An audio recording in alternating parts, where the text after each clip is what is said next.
안녕하세요. 2년차 내과 레전드 정듀입니다. 이번 영상에서는 여러분들에게 평상시에 살면서 도움이 될 만한 내용을 가지고 돌아왔어요. 바로 심폐소생술에 대해서 말씀드리려고 영상을 찍어봤는데, 영어로 하면 CPR인데 Cardiopulmonary Resuscitation을 줄인 약자예요. 영화나 TV 드라마, 의학 드라마 같은 데 보시면 심정지된 환자가 있어서 이 심폐소생술을 하잖아요. 그런데 이제 의료계 쪽에 계시지 않은 분이라면 그걸 어떻게 해야 되는지 방식을 잘 모르실 수 있을 것 같아서, 제 영상을 보시는 분들, 앞으로 이런 일이 있으면 안 되겠지만 가족이나 내가 아는 사람에게 도움을 줘야 될 거 아니에요. 그때 어떻게 하는 게 옳은 방식인지 제가 여러분들에게 말씀을 드릴게요. 일단 제가 말씀드리는 거는 이제 기본 심폐소생술이에요. 이거는 미국에서 BLS, Basic Life Support라고 하고, 저같이 의료계 쪽에서 일하는 사람은 ALS, Advanced Life Support라는 것까지 듣는데, 이거는 매년 2년에 한 번씩 갱년을 해야 돼요. 저는 그래서 이제 내과 레지던트 시작할 때 서티피켓을 갱신을 했고, 이번 년 6월달, 7월달쯤 되면 그때 다시 신청을 해서 다시 발급을 받아요. 자, 그러면 이제 어떻게 하는지 제가 이론적으로 먼저 말씀을 드릴게요. 예를 들어서 내가 집에 있다가 방문을 열었는데 내 가족이 침대나 바닥이나 쓰러져 있어요. 그 상황이 되면 물론 당황을 하고 어떻게 할지 모르겠죠. 그런데 그때 처음으로 해야 될 건 그 주위를 간단하게 스캔을 하는 거예요. 왜냐면 그 주위에 불 같은 게 나와서 내가 거기 있는 것도 위험하고, 거기에서 환자를 관리하기도 어려운 곳이라면 거기서 일단 끌고서 어디로 다른 데로 가야겠죠. 안전한 곳으로 가야겠죠. 그렇기 때문에 일단 그 주위를 살펴보고, 그 다음에 이 환자가 의식이 있는지 확인해 봐야 될 거예요. 그래서 이름도 불러보고 몸도 흔들어 봐서 반응이 없다 그러면 그 주위에 사람이 있다면 도와달라고 소리를 질러요.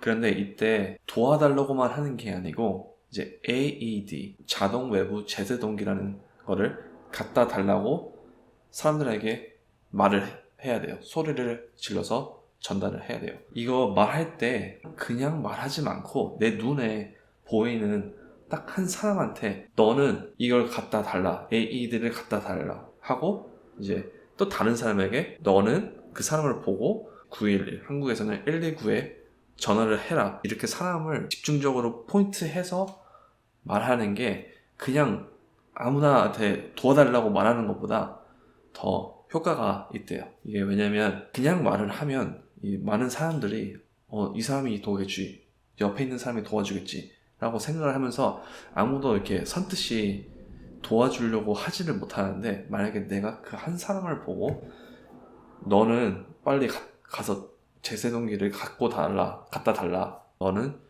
전화를 해라, 119에다 전화를 해라 라고 이렇게 한 사람한테 집중적으로 이렇게 말을 하면 그 사람을 그거를 듣고서 나는 이거를 해야 되겠구나 하는 걸 알아서 그 행동을 할 수 있다고 말을 해요. 만약에 나 혼자라면 핸드폰으로 119, 미국에선 911 전화를 해놓고 스피커로 해놓고 내 옆에 땅에다가 눕고 이 다음 단계를 하면 돼요. 10초, 20초 안에는 다 끝내야 빨리 다음 단계로 넘어갈 수 있어요.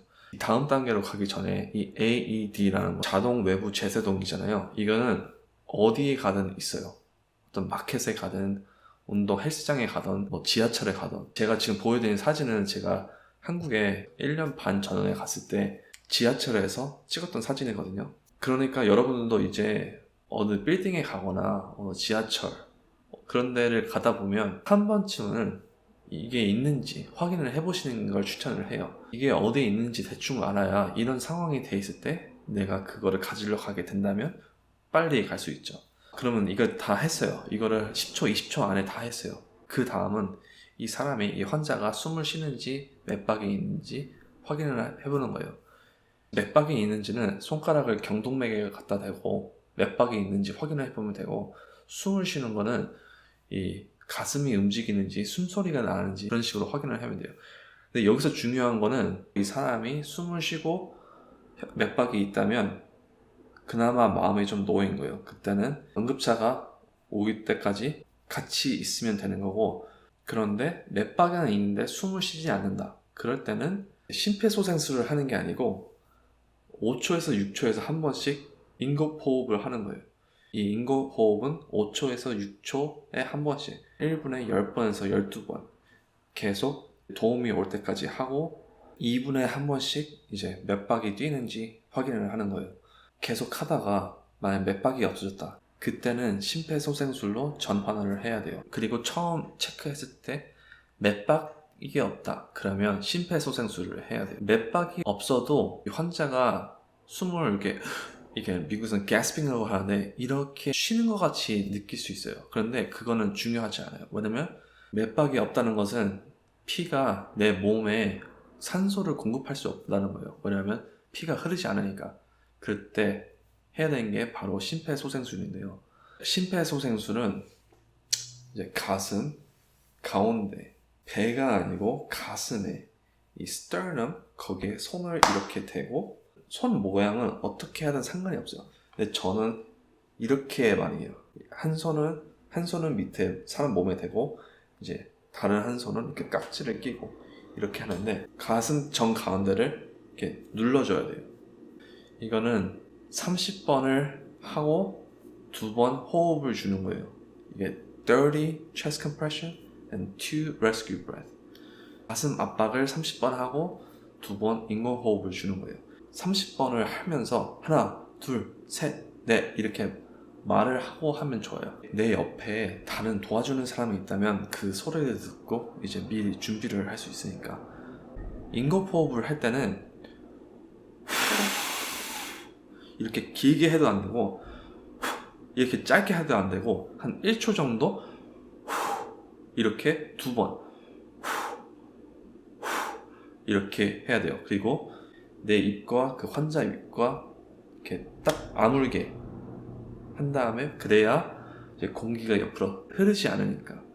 저는 개인적으로는 인공호흡은 해본 적이 없어요. 왜냐면 이제 병원에서 그런 환자들을 봤는데 병원에는 이 마스크가 있어요. 입과 코를 위에 올라가서 산소를 공급해주는 마스크가 있어서 개인적으로 인공호흡은 해본 적이 없는데 이 인공호흡을 좀 꺼려할 수도 있어요. 내가 모르는 사람일 수도 있고 그 사람이 무슨 질병을 가졌는지도 모르고 내가 편하지 않으니까 이제 하기가 꺼려할 수 있는데 그런 상황이라도 이 인공호흡보다 중요한 건 이 가슴 압박이에요. 가슴 압박을 해줘야 피가 흘러서 이제 산소가 뇌와 다른 장기들에 갈 수 있으니까. 피에 있는 산소가 한 번 장기에 간다고 그 적혈구에 있는 산소가 모두 빠져나오는 게 아니에요. 피가 다른 장기에 가서 다시 폐로 돌아올 때 거기에는 아직 산소가 남아 있어요. 그걸 다시 보내두면 그 장기에서 거기서 또 산소를 뽑아서 쓸 거니까 이 인공호흡을 못할 때가 있거나 못하겠거나 못할 수밖에 없는 상황이라면 가슴 압박만 해줘도 그 사람이 살 수 있는 확률은 높아져요. 제가 이거를 10년 전서부터도 배워왔거든요. 근데 인공호흡이 중요성이 떨어지고 가슴 압박하는 게 중요성이 더 높아지고 있어요. 언젠가는 인공호흡 하는 게 없어질 수도 있는데 아직까지는 BLS 가이드라인에서는 이제 30번 가슴 압박하고 인공호흡을 2번 하라고는 돼 있어요. 그 사이에 다른 사람이 AED를 가지고 오면 거기 AED를 열면 제가 그 AED가 없어서 보여드리지를 못하는데 그 AED를 열면 이제 가슴에 붙일 수 있는 이렇게 스티커 같은 게 있는데 어디에 붙이라고 그림을 따라서 몸에 부착을 한 다음에 환자 몸에 부착을 한 다음에 키면 미국에서는 영어로 어떻게 하는 기계가 말을 해줘요. 그 사이에 여러분들이 하셔야 될 건 계속 심폐소생술을 해주시는 거예요. 환자가 나와 환자라면 그 AED를 가져올 사람이 없잖아요. 그러니까 그때는 이제 응급원들이 도와주러 오기 전에까지는 심폐소생술을 최대한 할 수 있을 만큼 하는 거예요. 이 심폐소생술이라는 게 되게 힘들어요. 여러분들이 해보시지 않으신 분이면 잘 모르실 텐데 가슴 압박을 할 때 많은 에너지를 소비하거든요. 그래서 내가 힘이 들다 그러면 나 혼자서 다 하려고 하지 말고 다른 사람에게 도와달라. 물론 내가 혼자라면 어쩔 수 없지만 번갈아 가면서 하는 게 좋아요. 그래야 이 가슴 압박을 할 때 좋은 가슴 압박을 할 수 있으니까. 여기서 제가 보여드릴게요. 어떤 가슴 압박이 좋은 건지. 그래서 제가 이거 병원에 이 심폐소생술을 연습을 할 수 있는 이제 이 마네킹이 모형이 있어서 한 건데 이걸 보면서 제가 말씀드릴게요. 자, 그러면 이게 1번이에요.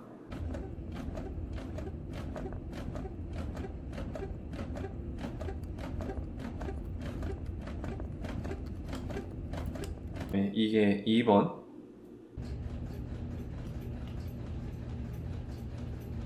그다음에 이게 3번.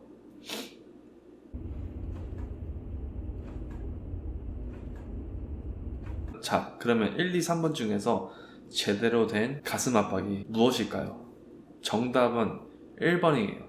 이 가슴 압박을 할 때 1분에 100번에서 120번 사이를 가슴 압박을 해줘야 되고, 그리고 5에서 6cm 아니면 2에서 2.5인치 정도를 해줘야 제대로 된 가슴 압박이라고 할 수 있어요. 너무 빨라도 안 되고 너무 느려도 안 되고 100에서 120번 정도.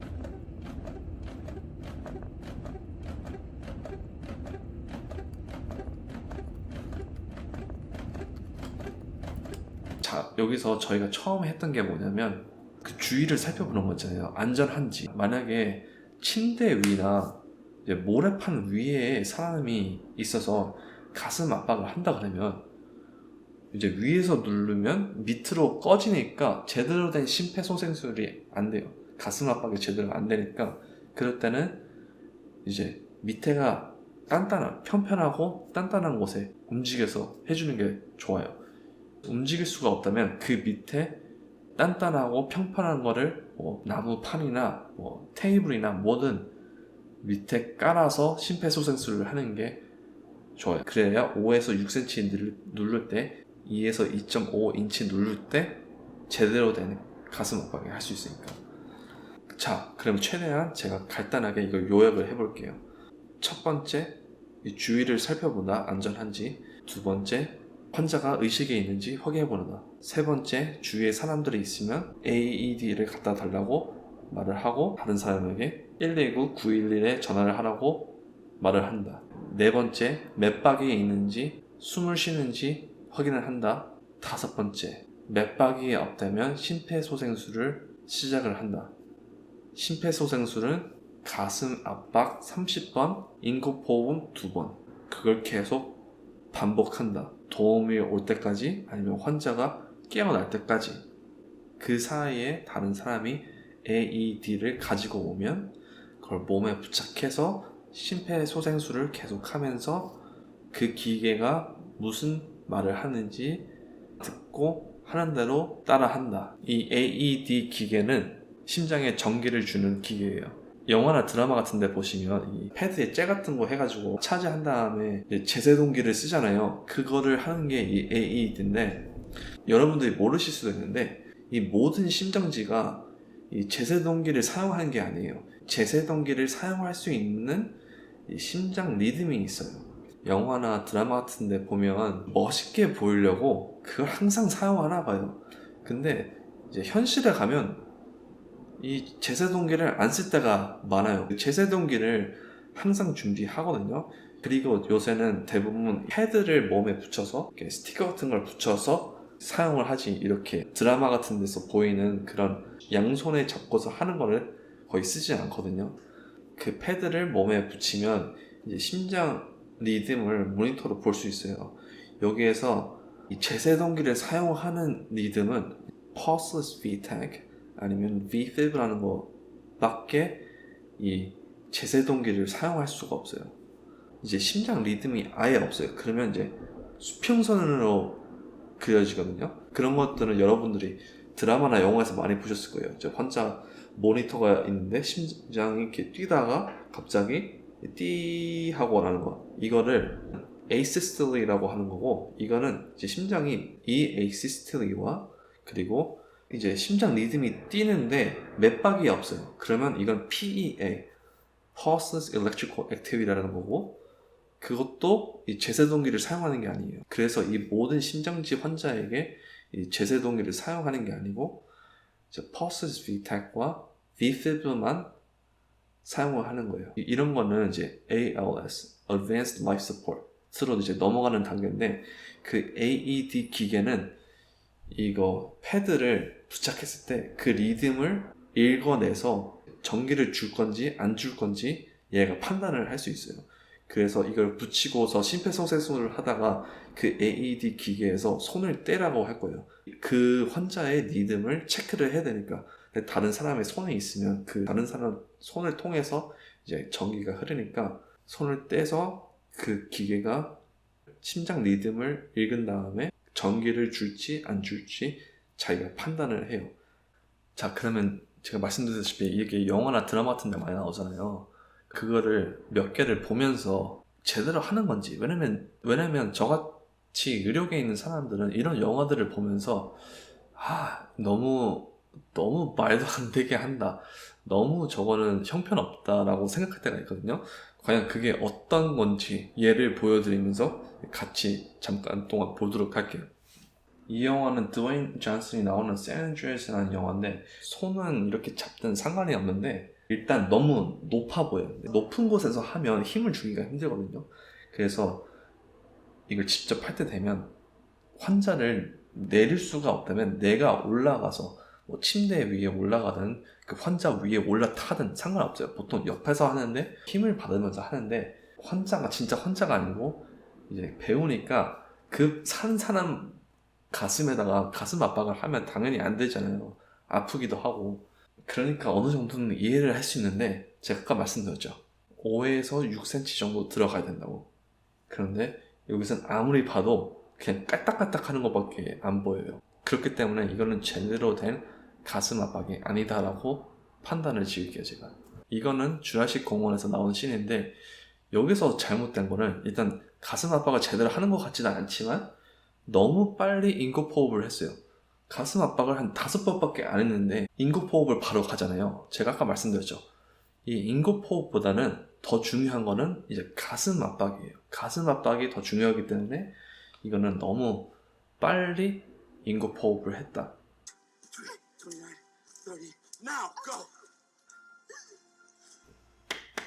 이거는 Stranger Things라는 미국 드라마인데, 이거는 좀 칭찬해줄 만한, 왜냐면 제가 아까 말씀드렸죠. 이 숫자를 세요. 옆에 있는 사람이 그거를 미리 예측을 하고 있을 수 있기 위해 그 말을 하면서 30까지 셌죠. 그 다음에 인공호흡을 하잖아요. 인공호흡도 2번. 이게 제대로 된 기본 심폐소생술 방식. 물론 여기서도 몸을 너무 좀 깔딱깔딱 하던 것 같은데 그거 외에는 제대로 된 심폐소생술을 하고 있네요. 옛날에 로빈 윌리엄스가 주연한 주만지가 아니고 이거 드웨인 존슨과 뭐 잭 블랙이나 케빈 헐 이렇게 주연을 한 영화인데, 여기서 잘못된 부분은 여러분들이 보셔도 아시겠죠? 이건 코미디 영화라서 코미디 연출을 하려고 하는지 모르겠는데, 이제 많은 영화들에서 이 인공호흡을 좀 로맨틱하게 만드는 씬들이 있어요. 그런데 그런 상황도 아니고, 제가 말씀드렸다시피 인공호흡보다는 가슴 압박이 더 중요하다고 했잖아요. 근데 이 씬에서는 가슴 압박을 하지도 않아요. 심장을 뛰게 해서 피를 공급해서 내 장기들에, 특히 내 뇌에 피가 갈 수 있게 만들어줘야 되는데 여기서는 그냥 인공호흡만 하고 있어요. 인공호흡만 하면 뭐예요? 폐에 그냥 공기가 차 있을 텐데 그 폐에 있는 산소를 적혈구가 싣고서 다른 장기에 가지 못하니까 소용이 없는 거죠. 이 장면은 제가 미국 시트콤 중, 미국 드라마 시트콤 제 가장 좋아하는 드라마인데 바로 더 오피스라는 건데, 여기서는 마이클 스캇이라는 캐릭터가 기본 심폐소생술을 배우는 씬인데, 여기서 노래를 하잖아요. 이 노래가 뭐냐면 Stayin' Alive라고 비지스라는 그룹에서 만든 노래인데, 이 리듬에 맞춰서 심폐소생술을 하면 103번의 가슴 압박을 할 수 있다고 그래요. 그러면 제가 아까 말씀드렸던 100에서 120번 사이에 들어가잖아요. 그래서 이 시트콤에 이 씬이 나온 이후로 많은 사람들이 병원에서나 어디서나 이 노래를 생각을 하면서 이제 Stayin' Alive, Stayin' Alive 이렇게 이 노래를 생각을 하면서 CPR을 하기도 한다고 그래요. 이거는 스파이더맨에서 나오는 장면인데 여기에서는 제대로 VFib에다가 제세동기를 사용을 했어요. 그건 맞는데 바로 다시 가슴 압박을 다시 해야 돼요. 그래서 맥박이랑 이 심장 리듬을 체크하는 시간이 있거든요. 이게 제세동기를 사용하고 2분 후에 다시 체크를 하는데 그때까지 계속 심폐소생과 인공호흡을 계속 해줘야 돼요. 그런데 여기에서는 그걸 하지 않았어요. 그리고 또 바로 또다시 제세동기를 사용했어요. 그래서 이 부분이 잘못됐어요. 이거는 더 듀플렉스라는 영화에서 나오는데 이거는 제가 말을 안 해도 되겠죠? 최악의 심폐소생술이지 않을까. 자, 그럼 이 영상에서는 기본 심폐소생술을 어떻게 하는지 다뤄봤어요. 앞으로 여러분들이 살아가시면서 이거를 쓰지 않으셨으면 좋겠지만 만약에 그런 상황이 된다면 이 영상을 생각을 하시고 제대로 된 심폐소생술을 하시고 도움을 받기를 바랄게요. 자, 그러면 저는 다음 영상에서 다른 주제를 가지고 돌아오겠습니다. 그럼 다음 영상에서 갈비뼈가 부러질 수도 있어요. 가슴뼈 부러지는 거는 시간이 지나면 낫겠지만 여기서 중요한 거는 피가 흘러서 산소를 공급하는 게 제일 중요하니까 가슴뼈 부러지고 그러는 거는 상관을 하지 마세요.